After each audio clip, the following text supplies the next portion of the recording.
Hi guys, my name is EP.4. Welcome to Life Cycles. I want to really thank you very much for the support you have given us so far, and I just want to give you an opportunity. If you have not subscribed, please do hit that subscribe button. Also like our previous videos as we continue. So today I have a warrior, a person who has gone through, let me say, life and death, but she's here to share her story, and I hope it will encourage, give you hope, and also to know that there is a God who is always there to teach us to wait on him. And now let me welcome my guest. Hi. Hello. Please introduce yourself. Thank you. I'm Joyce Wawira, a mother of 2, and I'm born again. Yes. Welcome to this space, Joyce. Thank you. It's a safe space to share, Thank to you. open up, and I'm really privileged to host you today because I know you have a story that will impact someone outside there. And without wasting time, tuende kwa hiyo story, and yeah, let's do this. Okay. Maybe you can start telling us mahali umezaliwa. Yeah. Okay, I was born in Embu, and I grew up in Nairobi. Yeah, so growing up in Embu was fun. I being the firstborn of 4, and I was brought up in a Christian family. Yeah, so that shaped my faith in God. Yes. So you have really grown deep in God. Not really, you know, being in my youthful age, there are those down moments when sometimes out of peer pressure you fall. Yeah, but my parents ensured that I did not lose track. Yeah, whenever I tried to, I drew off, they would bring me back to outside. Yeah, so I've grown in a Christian background. Yes. Joyce, no one calls for sickness. True. And we don't even know when it knocks on the door. Yeah. But you are tested in that area. Maybe you can start sharing by telling us how it started, and yeah, as we continue. Okay. Initially, well, let me just say I'm a breast cancer survivor. Let me say a warrior, not a survivor really, because I conquered it. Amen. Yeah, so it began with a very tiny lump on my, not a lump, it was more of a mosquito bite, you know, that thing, that itchiness on my left breast.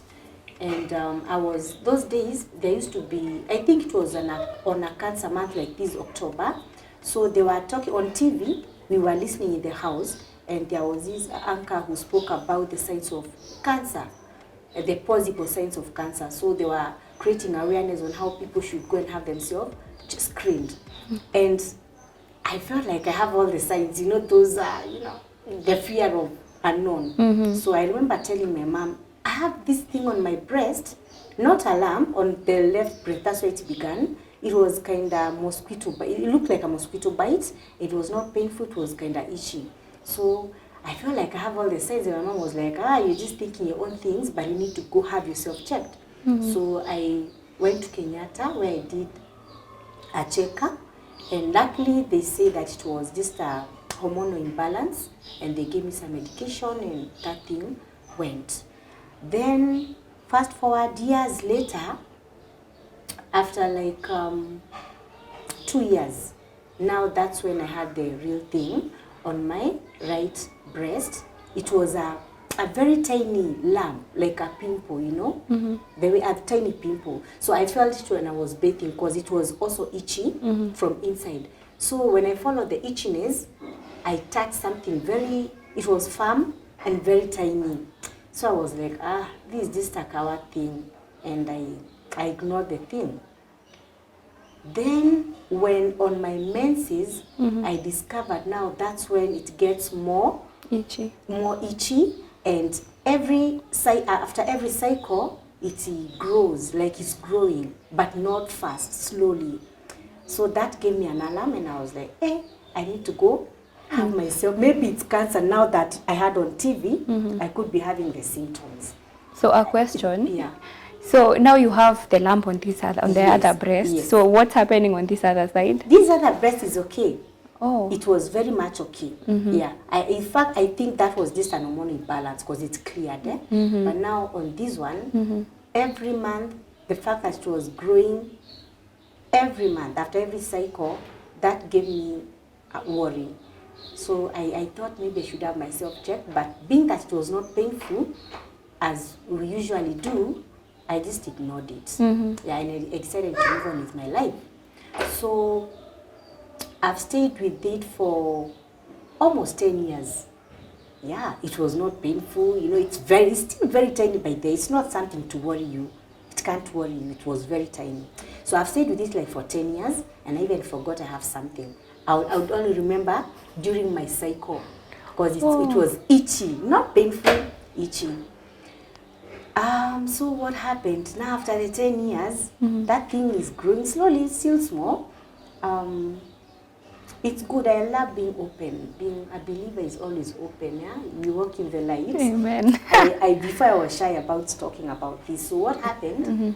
In those days when I had backslidden, I was with a guy, and You were dating. I was dating someone.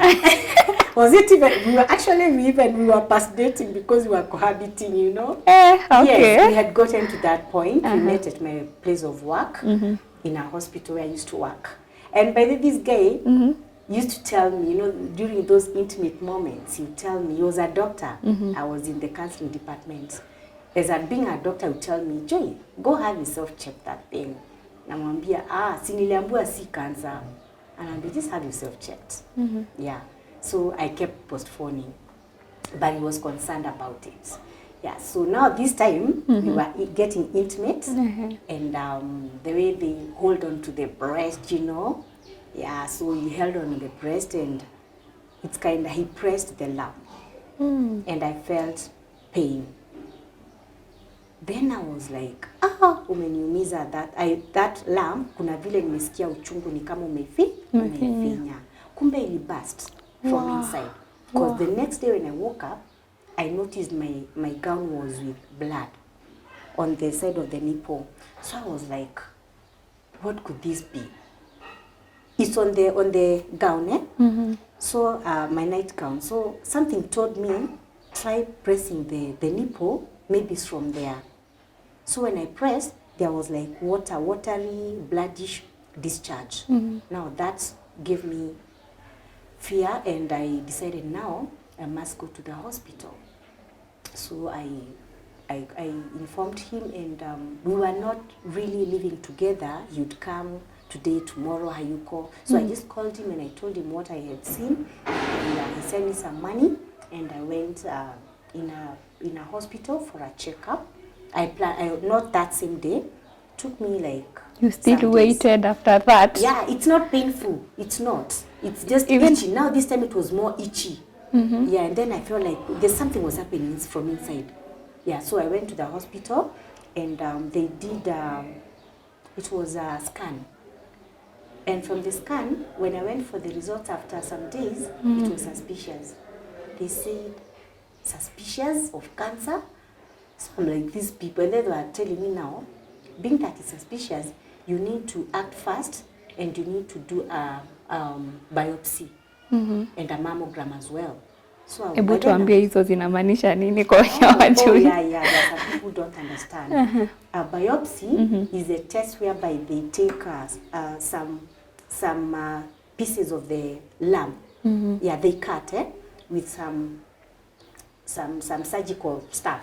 So they take a piece of the lump, they cut it, and then they take it to the lab, whereby they check if it's cancer or not. Yes. So I was to do a biopsy.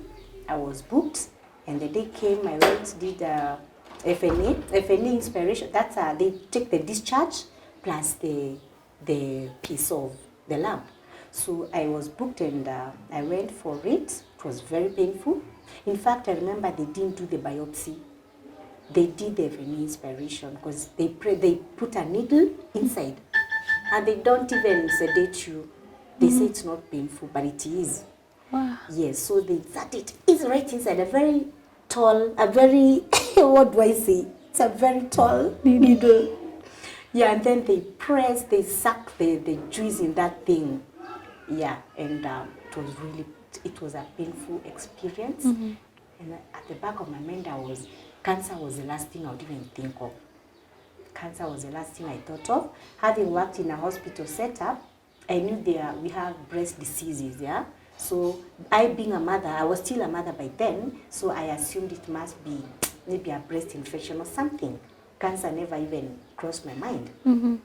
So I was to go back for the results after a week. They took long, and then I began getting suspicious. Why are they taking longer than they told me to go pick them? So I called the hospital, and they were like, they misplaced my results. Yeah. Okay. And it's a big hospital. I'm like, how now? Are these people, could it be what I'm thinking and they're afraid of telling you? Yeah. So I was like, okay, wacha nicheze chini. I decided, let me just wait. Because they said they'll check, then they'll get back to me. So I gave them some 2 days, no communication. I called again. I'm like, how possible is it that you misplaced my results? If it's bad news, just call me, go call for my results. I'm ready for whatever it is. Because I was now beginning to get suspicious. And the thing was growing. Yeah, from that heart, it was growing very fast. So it took, I think, almost a week when they called me. And they had the results with them. So they asked me to go pick a plant for a day where I was to go pick my results as well as see the surgeon. When I went, I expected to receive the news from the doctor, like to receive you know, there are those hospitals you go and they send to the doctor, so you just check him. For me, it was a different case. They gave me the envelope from the lab, so I was to read for myself. Yeah. What? Yes. So while waiting for the doctor to come, because I arrived before time, I was with the envelope in the queue, and I felt I just need to open because it wasn't sealed. So I saw carcinoma of the breast, underlined in yellow. And then I being in the hospital setup, I could connect carcinoma, cancer. So by then my guy had traveled back to where he was working, far from Nairobi. So I just called him being a doctor, and I asked him, what I'm seeing, I hope it's not what I'm seeing. I need you to confirm, but I'm need to see the doctor. So he asked me, what are you seeing? So I read carcinoma, and then it's underlined in yellow. Can you tell me? Inakuwa alert. Yeah, tell me. So I was shaking, you know. And he was smart enough not to tell me it's cancer. So he just told me, you wait to see the doctor. Doctor will explain to you. Yeah. And akalenda hizo story kabisa. So my time came to enter. When I got in, I remember he was a Hindu doctor. He took the envelope, read, and then he asked me, hey Joyce, have you read the results? I told him, yes. So, but I have not. So he was about to tell me, so it is what it is, what you've seen. Then I interjected and I told him, but I don't understand it well. I'm not sure what I saw is what it is. So I need you to explain to me. He said, I think you know what it is, That is what he asked you. Yes, I think you know what it is. Cancer. It's cancer. You have cancer, breast cancer. But he said the good news, it's in the early stages, and it's not like an emergency. All you need is just to chop off the breast, and you're good. In fact, you don't need radiotherapy. You don't need chemotherapy. Once you chop it off, being in the early stages, you're done. At first, I remember I just went silent. Like anakwambia as if it's something so easy. You know? Wow. Hey, chop off whose breast? Me in my youthful age. That hit hard, and I was like, I went crazy. I just remember shouting, and I took back to where I've been from. I've been through a lot as a single mother, and I was asking God. I mean, I was not sick. I just remember something happened between me and my guy. I took myself to the hospital, and then they are telling me I have cancer. How now? Oh. How? And the worst part, they're telling me to chop off my breast. All I need, chop it off. And I was crying all over. So this Hindu doctor, he just came beside me, held my shoulder, he consoled me. Yeah, and he assured me that all would be well and I would count on him. And I remember he gave me his card and he told me that it's in the early stages, I can just take my time, accept it and relax. Then when I'm ready, I can go back to him and whatever I need, I can always count on him. And he assured me. Mimi na my denial, nikasema, well, the deal is too good, think twice. So I thought twice. How come this guy is rushing? Ananipea kadi yake ati whatever I need, I can always talk to him. Kasema mimi sina cancer, I'm out of here. Where? Yeah, so I composed myself. Akanambia, make sure you pass through the consultation room, inquire how much the surgery is.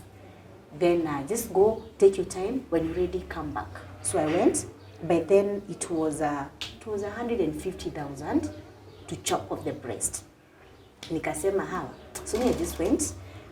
I remember I went home. I cried first. Then I called my family. I informed them how the results were.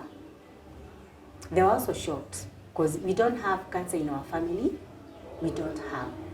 Even in my extended family. I only remember my shushu, the one I'm born after, she died of cervical cancer. So anyway, so my parents were shocked as well, and they were like, now we need to know how you begin the treatment. I also shared with a few friends and my cousins who are well informed, and my cousins thought it would be wise for me to do to have a second option instead of rushing for the treatment first. Because sometimes you have misdiagnosed. So I thought that's an idea. Then when I informed another friend of mine, she also had this. She told me there's a friend of hers who was tested to have cancer, only to discover later it was not cancer when she sought a second opinion. So I thought these people have a point. Let me not rush. Let me just take my time. So I was still on denial.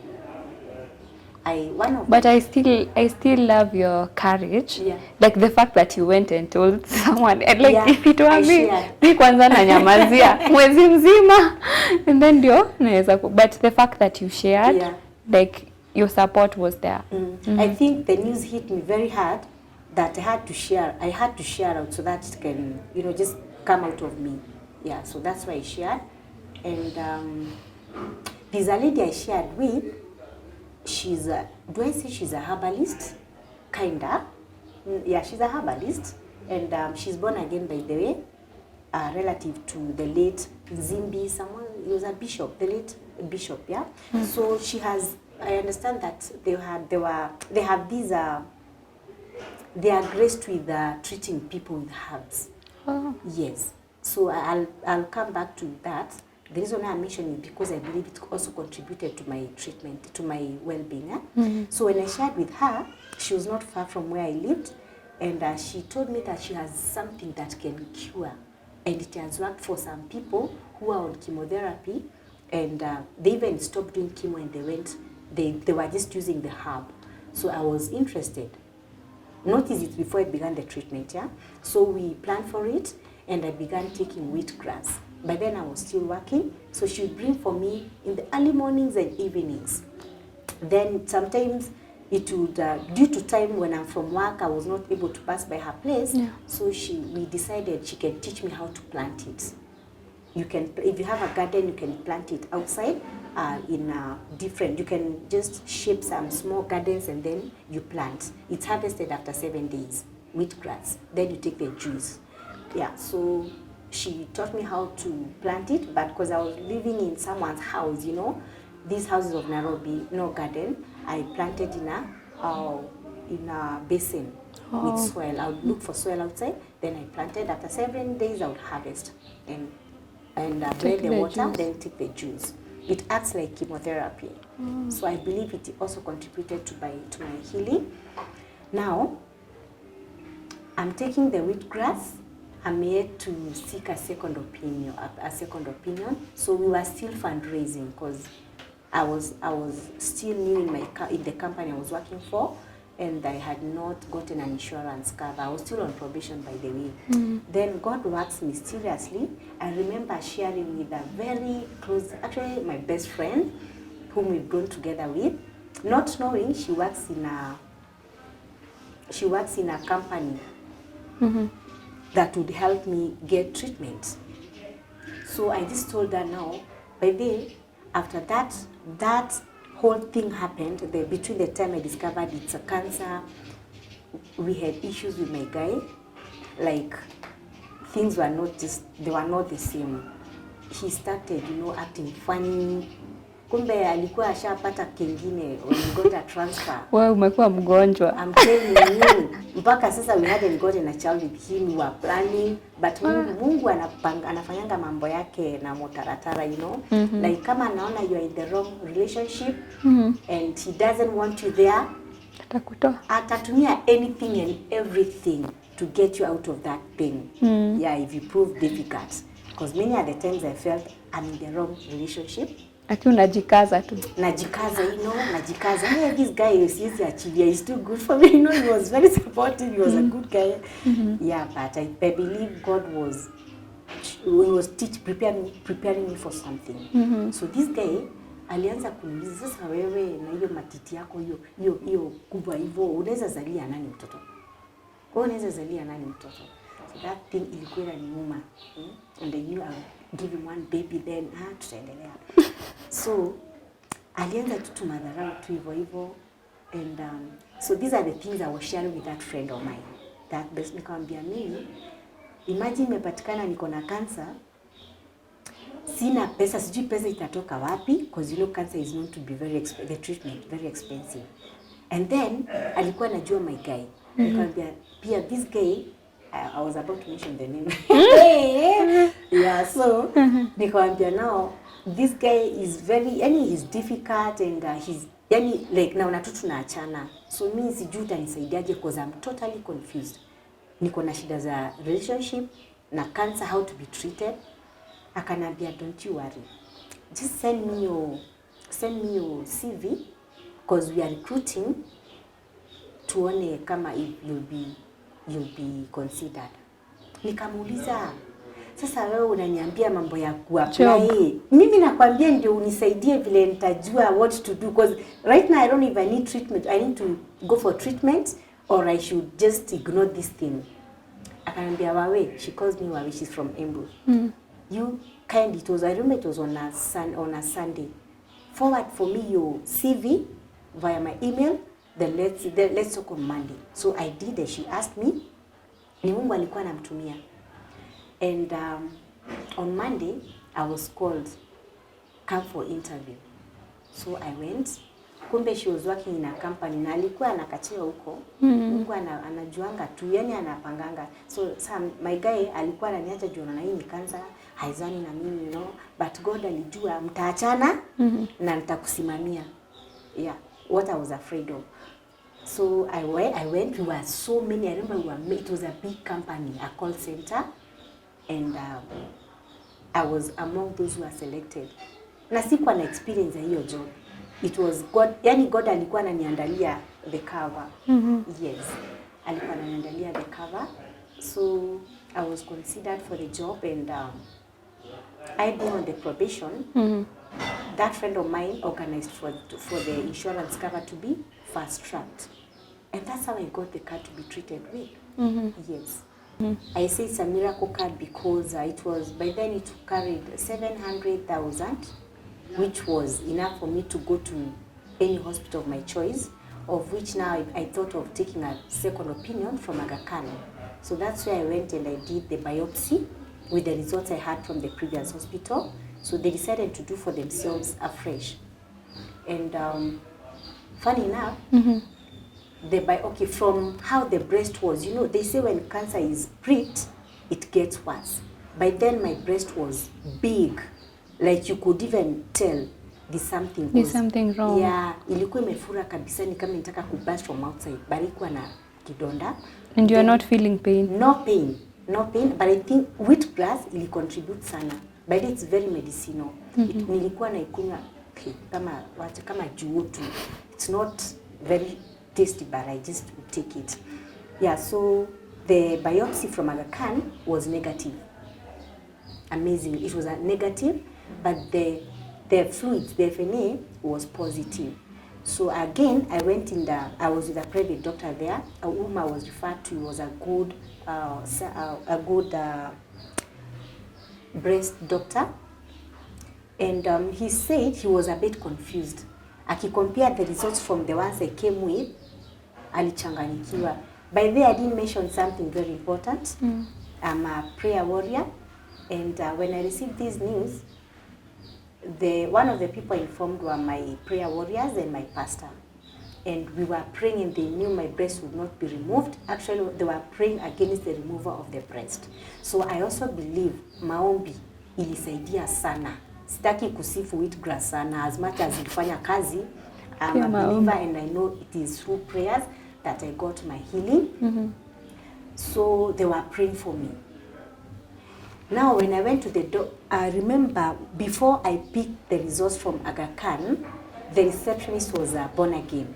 So when I used to go there for those, the counseling and not really the counseling, but to see the doctor before I began treatment, she would minister to me and ananiambia it's not the end of the road and I believe in healing. Na tulikuwa tunaomba pia na yeye. Wow. Sasa when she got the results, the receptionist, she called me, akanambia, Joyce, thank God you don't have cancer. Nikamwambia, what are you saying? Akanambia, yeah, I'm with the results right here. The biopsy is negative. Kumbe hakuwa ameangalia hili ingine, but pia hiyo it doesn't carry much weight. Akanambia, lakini wewe shukuru Mungu, tukingoja vile daktari atasema. So the day came, I went to see the doctor. Doctor hata alisimama tu hapo reception anambia, Joyce, he was a Hindu. These results are confusing. Biopsy is negative.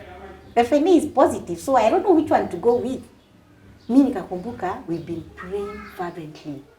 Tumekuwa tukiomba na kale ka wheatgrass. Mpaka nikamuuliza story ya wheatgrass. Akanambia, is an Indian. In India, they even have books for wheatgrass and it's well known. It acts the same as chemo. Pia inaweza contribute pia, na nikamwambia I pray a lot. Akanambia, yeah, but now we're not going to take chances. Because I can see this is a type of cancer from the way it is that is treatable. We might ignore the biopsy because hiyo ndio inaongea sana, ina carry a lot of weight. And then being that the FNA is positive, ikuwe baadaye ikuwe something serious. So we shall not take chances. Wacha tuanze treatment soon as possible to be on the safe side.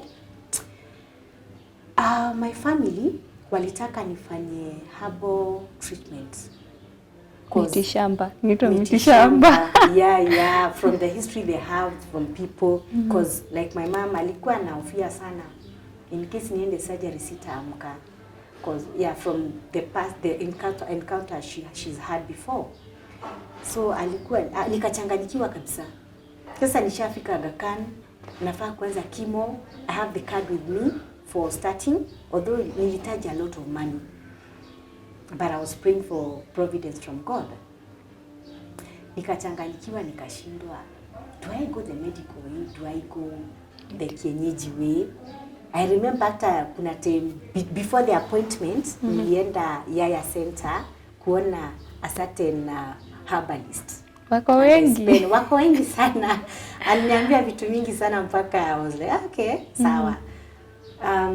Nikarudi home and I just told God, from what I was told by that herbalist, I need your help. I just prayed nikamwambia God, nionyeshe the way to go. And God was very specific. Akanambia, go the medical way. And I decided, and I told my parents, mimi nitaenda tu hospitali, ni sawa, nimekubali. Nimekubali lakini sijakubali kutolewa matiti yangu. Nimekubali tu kufanywa matibabu. Yeah, so tukaenda. Daktari akasema, I'm supposed to start with surgery so that they can remove the breast.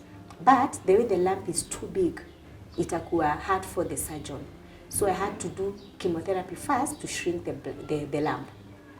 So we organized for 4 chemotherapies, which I began. chemo is another thing that I don't even like talking about, because I was not psychologically prepared. The counseling I was supposed to be done should have been intense.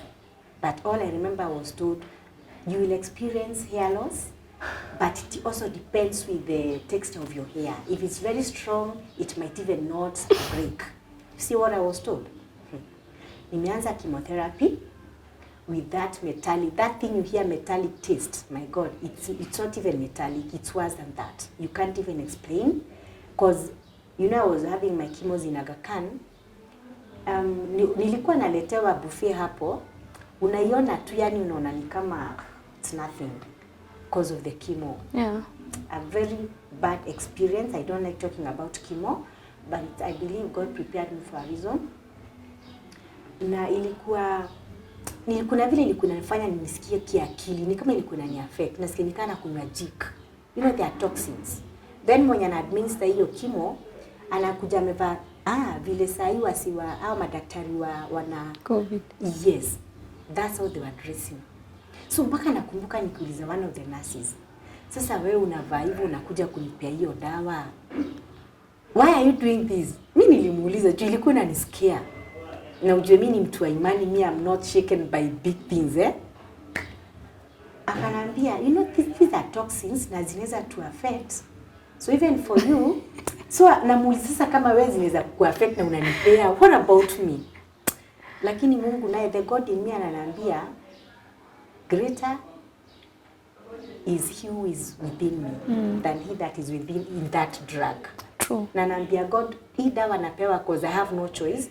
Na wewe ndio unatumia hao madaktari. And I will just pray against the side effects. Yeah. And also the wheatgrass, I never stopped taking. Daktari niambia it's also good because pia inapunguza hizo effects za chemo. So at this time, are you umelazwa hosi ama unaenda unarudi? I was, you know, insurance cover inavutanga madaktari sana, hata kama it's nothing serious, So I was not to be admitted, but here alikuwa na insist admission. The insurance company walikataa. So I would go have my chemo, because it's in form of a drip. And then I would go home. I would organize to go home. Yeah. Unless kama umelinua sana na cancer, chemo unaenda, even read, you can go have it and just go home. But as long as you're in company of someone. And by there, I sometimes go by myself. Yeah, with my God, and nilikuwa tu napata nguvu za kutembea. You yourself and you plus God. Nilikuwa nasema tu I'm not, sasa hiyo nasikia kubounce. Yani unajua nikidrag tu. Nasikia ni kama naelewa kweli. Anyway, so maybe kawaine, that ka feeling of alcohol. So nilikuwa nasikia nikana bounce kutembea after chemo. Lakini juu sina otherwise, najipea nguvu tu naenda mpaka napanga queue line kurudi home. So I'm on chemo. Nisiongee mingi sana. Tumefika hapo kwa hair loss. Yeah, kwa hair loss. 2 weeks after chemo, so my hair inakaa ni ile wig type. Nilikuwa nimeshukua wig. No, not wig, sorry, weave.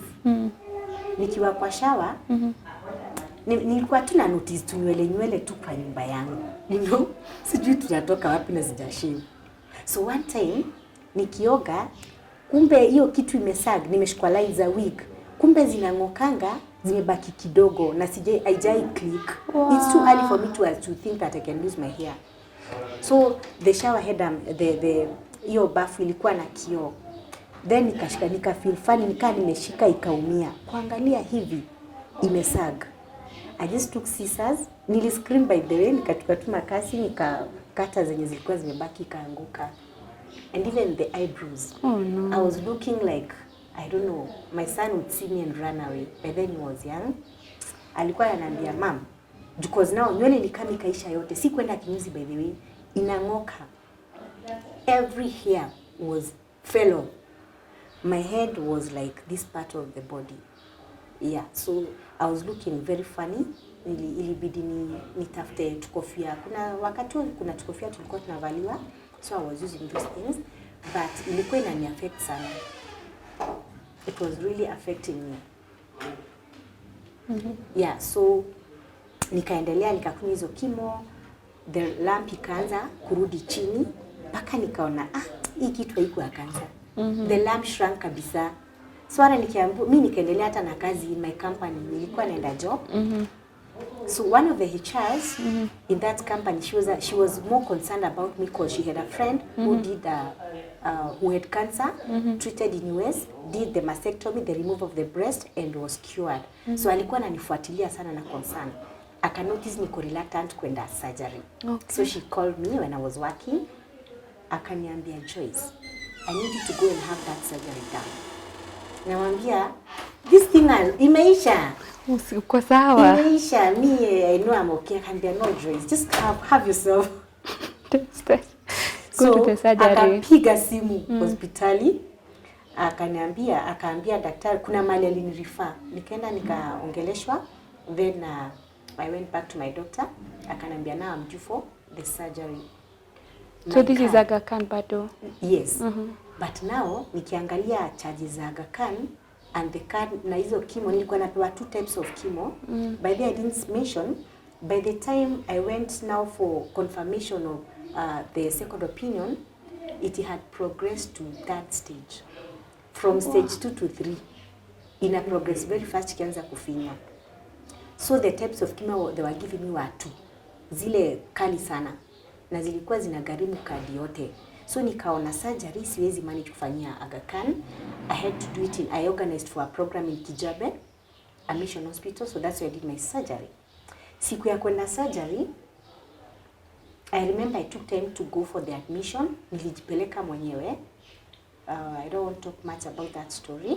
Yeah, because I was alone through that journey with a few friends. Some waliamua tu kutoka. Yeah, so nilijipeleka, but I went around majioni hapo. After calling a friend who convinced me to go. Nilikuwa bado naamini God mimi, hii matiti haiendi mahali. Why me? Nilikuwa nauliza God, kwa nini mimi? I'm still young. I desire to get married. I've never been married. Cohabiting was not a marriage. It was a mistake I did, a wrong choice. That's not a marriage. Marriage, yeah. So I natamani kuolewa. Nitaolewaje na mwanaume na matiti bila matiti? And then I've seen, you know these old mamas, hawa wanakaanga kwa soka. I always give that example because si ati nawatakia hao ndio wangegonjeka, but nauliza God yenyewe. Mama ni wazee, you know. Wamemaliza kunyonyesha, wamezaa hata hawaekangi bras. They have 2 breasts and they're sucking. Surely, why did it have to be me? Me at my young age. Yeah, so so sawa. So that day came for me to go for the surgery. I remember I called a friend of mine, ndiye akaniambia, Joyce, tuko pamoja kwa maombi, but kama imefika hapo, just go for the admission. Bado tuko pamoja na tuamini kwa tutaendelea kuamini. So I went Kijabe. Kufika kuna daktari mwenye ananiadmit, nikamwambia daktari, me I'm still young. I don't want my breast removed. Kama kuna vile mnaweza pasua hiyo matiti na mpate mnaweza toa 2 lump peke yake, it's nothing serious. Just remove the lump and save my breast. He was a young guy. Akaniambia, Joyce, I'm sorry, from the results, just allow the whole breast to go. Because we might spare the breast, then it creates another thing in future, it may recur. Nikamwambia tu shingo pande, we ni admit. Akani admit. So early morning, I was privileged to have a breast surgeon who is international, is well known, a specialist, Dr. Bad. Alikuwa na fly the next day, but Mungu alimtumia anifanyie surgery, I being the first person before I end. Na alisema, I think kuomba ni muhimu sana. God anahakikishanga atakupea the right people, and anajuanga mtu mwenye akona vision. Kama kweli yani umejinyima raha za dunia, na kweli unaamini it will come to pass. God anakuepushianga hata ukipitia nini, anakuepushia. So this doctor alinifanyia a surgery in a very good way. Juu alisema anataka na anijui, I want to operate on Joyce very early in the morning before I leave. So wengine waliachiwa madaktari wa kawaida. So I was prepared. Nilala nikiomba, hata sikulala, nilikuwa natetemeka. I've never done surgery. Isipokuwa ya meno, you know. So nilikuwa natetemeka na shake, nilala nikiomba. Early morning ndio nilipata kausingizi. Vile tu nimeshika kana kausingizi hivi. It's time. It's time. Wow. Kaambia mimi wewe ndio wa kwanza, daktari amesema wewe ndiye anataka kwanza ndio before he leaves. So nikaenda nikitetemeka, nasa akanipeleka. I remember nikitayarishwa, I was just praying and kwa roho yangu nikitetemeka. So Dr. Bad came in after they were ready. Yes. Nikamwambia daktari, ndio akamza, Joyce, are you born again? Nikamwambia yes. So we need to pray. Nikamwambia wait. Before we pray, doctor, please save my breast. If you operate on that breast and it's nothing serious, ama uone tu you can preserve my breast, don't remove my breast, remove that lump. And then, no, Joyce, I'll remove the whole breast. Siku waste time, nishafika kichinjioni. Nikamwambia, okay, being that is a white man, you know, we have this thing, you know, I trust you. Nimwambia tu, I just trust you. Tukaomba, and I passed out. The next thing nilijisikia, nilikuwa kwa waiting room, after the surgery where they take you. Before, kama utaamka, unapelekwa ward, usipoamka, unatayarishwa kwenda kuzikwa. But I was lucky enough to survive. Amen. Yeah, and nilisikia tu kwa umbali nikiitwa Joyce. And then wakasema, I think kuna venye ni react, wakasema kameamka. So kitanda ikavutwa, nikasikia nipelekwa kwa ward. Yeah, and I was very excited to be alive because kama umeingia theater, si mchezo, unaonanga tu kifo hata kama wewe ni wa imani, you know. Yeah, so I was happy to be alive, and I thanked God. I called my mom. Saa hiyo tu after nilala kidogo ndio nikaona let me call my mother for some personal reasons. I called her to shame the devil, and I wanted her to know that nimeishi. Amen. Alikuwa na uoga mwingi sana mpaka alikuwa anataka nipitishe huo uoga kwamba sitaamka. And my kids even knew nikienda hospitali sitarudi.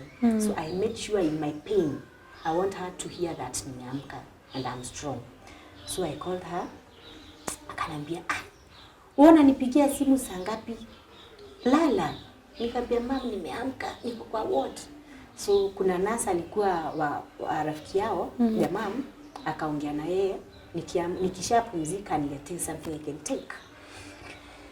Yeah, so fast forward, imefika, I spent a week in the hospital. There was a bandage on the breast, yeah? So, yani tu kitu ilikuwa tu inaniambia breast yangu bado iko. I know ilitolewa lakini haija click, being that it's swollen, So time ya kudischarge imefika because daktari ameona nili progress very fast, by the way. Mimi na imani yangu. Kwanza mimi ndio niambia daktari, mimi sikai huku. Unaenda home. Yeah. Unakaa na watu wanakufa anyhow. Yeah. Wale wako beside me, they just dying. Mimi naona pana, this is not my place. I need to go home. So daktari akaona hiyo imebaki, I can go and recover from home with the medication. They discharged me, Dr. Bad, and the guys who had to come and undress me came, remove the bandage. When they came, hapo ndio sasa ilinihit. Ilikuwa na cancer. Ilinihit sasa ya ukweli. Wow. Aya, kumbe it was cancer. Kumbe it was real.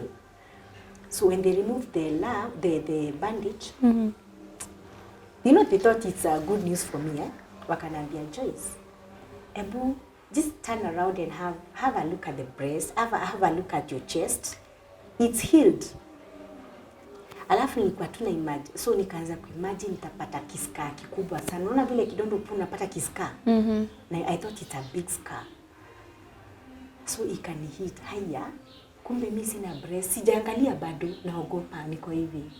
Akaniambia, come on Joyce, you have a very good, a clean scar, imepona. Hiyo ingine itaenda kukaukia nyumbani. Just have a look at it. So nikapinduka pole, nikaangalia hapa. It was flat, kama hiya hata wanaume hawakwangi flat hivyo. And then but the surgeon I had was a very good surgeon. Vile tu nakatanga nyanya once. Alikata breast like this, and then akatoa kila kitu, ikagwarwa, wakatoa the nodes, all of them were also affected. I don't have these nodes, and then they covered, so it's this one clean line. Si vile nilikuwa nafikiria ni kiskaa kikubwa, lakini ilinihit in a very bad way, and that I had lost my breast, and I just remember crying. and I don't know, sijui nilikuwa nasema nini, ni kama my mind pia ilienda. And then they noticed I'm just stories my guy, how we loved each other. Nilipoa out kwa akanambia tell me everything, nikamwambia. So pia nilikuwa na fear ikikatwa sasa huyu mtu ndio ataenda for good. So kuna hiyo uoga pia. Na hiyo uoga aliniombea. Akaniambia she'll be well. Tulikaa na yeye sana mpaka alihakikisha nimerudi, akili yangu imerudi sawa, because I was just not okay. Wow. Yeah, akani comfort and I was ready now to go home, and it has taken me time to accept. Yeah, so I was discharged, and I took some time before the wound recovered from inside. Yeah, so I was at home for a long time. Oh wow. Yeah. Joyce, your story is such an inspiration, and I love the fact that you accepted, because sometimes tukiwa sisi kama Christians, unapatanga no, you will get healed. You don't want to go the medical way because you still believe, and you find that even God also believes in doctors. True. And the fact that you accepted that and you are okay, maybe if ungeenda that way, maybe we wouldn't be sitting here with you. Yeah. But the fact that you are here, that means that you have faith in God, but you also have faith in even the other people, because God uses them. Yeah, true. Thank you guys for allowing us into your space. It's always an honor to be helping us through this life, and that's why we are Life Cycles. So have a blessed weekend. God bless you. Kwaheri.